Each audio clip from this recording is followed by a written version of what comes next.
बिस्मिल्लाहिर्रहमानिर्रहीम। अस्सलाम वालेकुम वरहमतुल्लाहि वबरकातुहू। उर्दू टीवी में आपको खुश आमदीद कहता हूँ।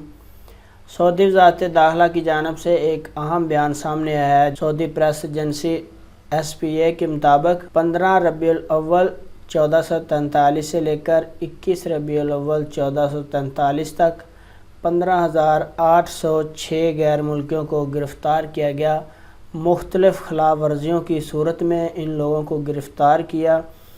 इनमें सबसे ज़्यादा 7,609 गैर मुल्की ऐसे थे जिन्होंने इकामे की खिलाफ वर्जी की। इसके बाद 6,525 ऐसे अफराद को गिरफ़्तार किया गया जो सऊदी अरेबिया की सरहदों की खिलाफ वर्जी करते हुए पकड़े गए। इसके बाद वजारत अमल की खिलाफ वर्जी करते हुए गैर मुल्कियों की तादाद भी 1,672 रिकॉर्ड की गई। 469 अफराद ऐसे थे जो सऊदी अरेबिया की हदूद को अबूर करने की कोशिश कर रहे थे और उनको सिक्योरिटी फोर्सेस ने गिरफ़्तार कर लिया। 50% यमनी जिनसिया के लोग इन 15,806 अफराद में शामिल हैं। उसके बाद 46% इथोपियन हैं। 4% बाकी जिनसिया के लोग गिरफ़्तार हुए जो सऊदी अरेबिया में काम करते हैं। तो फ्रेंड, ये अहम अपडेट थी सऊदी वज़ारत दाखिला की जानिब से ट्विटर अकाउंट पे शेयर की गई, वो मैंने आपके साथ शेयर की। अपना बहुत सारा ख्याल रखिएगा। अस्सलाम वालेकुम वरहमतुल्लाह।